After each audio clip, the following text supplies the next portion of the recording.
ഞാൻ ചുമ്മാ പറയുന്നത്, ഒറ്റ പ്രാർത്ഥന അബ്സാലോമിനെ പുറത്താക്കും. പുറത്താക്കിയാൽ ആദ്യം കഴുത്ത് തലയ്ക്ക് മേളിൽ കാണാതെ പോകുന്ന, തല കഴുത്തിന് മേളിൽ കാണാതെ പോകുന്നത് എൻ്റെ തലയായിരിക്കും.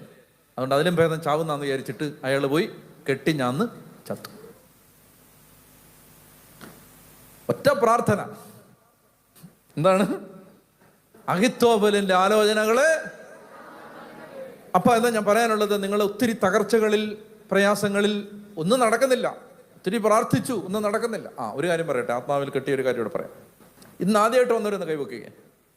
First time. വണ്ടർഫുൾ. നിങ്ങളോട് ഞാൻ പറയാണ്, നിങ്ങൾ ഒരു നല്ല സമ്മാനം ചോദിച്ചോ, ഇന്നത് 100-ൽ 100 പേർക്കും കിട്ടും. ഹല്ലേലൂയ. ഇന്ന് ആദ്യമായിട്ട് വന്നവർക്ക്. അപ്പൊ നിങ്ങൾ വിചാരിക്കും, അമ്പോ അപ്പം ഞങ്ങൾ ഇത്രയും കാലം പറയാം. ഇനി നിങ്ങൾ എന്നും മിക്കവാറും വരുന്നവരുണ്ട്. നിങ്ങൾ 10 പ്രാവശ്യം ഇവിടെ വന്നിട്ടുണ്ടെങ്കിൽ നിങ്ങൾക്ക് 10 സമ്മാനങ്ങൾ ചോദിക്കാം. ഹല്ലേലൂയ. ഞാൻ വെറുതെ പറയില്ല. ഞാൻ ഇങ്ങനെയൊന്നും പറയുന്നത് നിങ്ങൾ കേട്ടിട്ടില്ലല്ലോ. ഞാൻ ചുമ്മാ പറയില്ല. എനിക്ക് ആത്മാവിൽ ഒരു സ്വരം കിട്ടിയാലേ ഞാൻ പറയൂ. എൻ്റെ തോന്നലുകളൊന്നും ഞാൻ പറയില്ല. നിങ്ങൾ 25 തവണ ഇവിടെ വന്നിട്ടുണ്ട്, എണ്ണിക്കോണം. 25 കാര്യം ചോദിച്ചോ, 25ഉം നടന്നിരിക്കും. Hallelujah, hallelujah. നോയിക്കോ എന്നോടൊന്ന് പറയണേ നീ. അതായത് കർത്താവിൻ്റെ ആത്മാവ് അത് ചെയ്തു തന്നിരിക്കും. ഹല്ലേലൂയ. അപ്പോൾ ഞാൻ പറഞ്ഞു വന്നത്, നിങ്ങൾക്ക് ഒത്തിരി പേർക്ക് ഒരുപാട് പ്രയാസമുണ്ട്, ഒത്തിരി ദുഃഖമുണ്ട്, ഒത്തിരി കണ്ണുനീരുണ്ട്, ഒരുപാട് പ്രാർത്ഥിക്കുന്നു, ഒന്നും നടക്കുന്നില്ല അല്ലേ? പലരെയും പലയിടത്തും വെച്ച് കാണുമ്പോൾ ഞാൻ ചോദിക്കും, എന്തായി? ചിലർ പറയും, അച്ഛാ അത് നടന്നു. ചിലർ പറയും, ഒന്നും ആയില്ല അച്ഛാ, ഒന്നും ആയില്ല. അത് കേൾക്കുന്നത് സങ്കടമാണ്.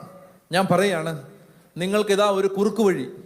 കഷ്ടതയിൽ കർത്താവിനെ മനസ്സിൽ പ്രാർത്ഥിച്ചാൽ പോരാ. മനസ്സിലിങ്ങനെ വിഷമിച്ച്, അയ്യോ ഒന്നും നടക്കുന്നില്ല, ഒന്നും ശരിയാ, നോ. നിലവിളിക്കണം.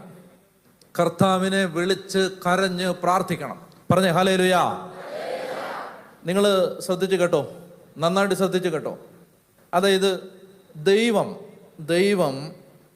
ഏത് വ്യക്തിയെയും, നന്നായിട്ട് കേൾക്കണേ, ദൈവം ഏത് വ്യക്തിയെയും നയിക്കുമ്പോൾ ആ വ്യക്തിയിൽ 3 കാര്യങ്ങൾ ഉണ്ടാവുന്നത് വരെ ആ വ്യക്തിയിലെ പരീക്ഷണങ്ങൾ തുടർന്നുകൊണ്ടിരിക്കും. ഇതൊരു വലിയ വെളിപാടാണ് കേട്ടോ. ദൈവം ഏത് വ്യക്തിയെയും നയിക്കുമ്പോൾ, ഒരു ദൈവ പൈതലിനെ ദൈവം നയിക്കുമ്പോൾ ആ വ്യക്തിയിൽ 3 കാര്യങ്ങൾ ഉണ്ടാവുന്നത് വരെ ആ വ്യക്തിയുടെ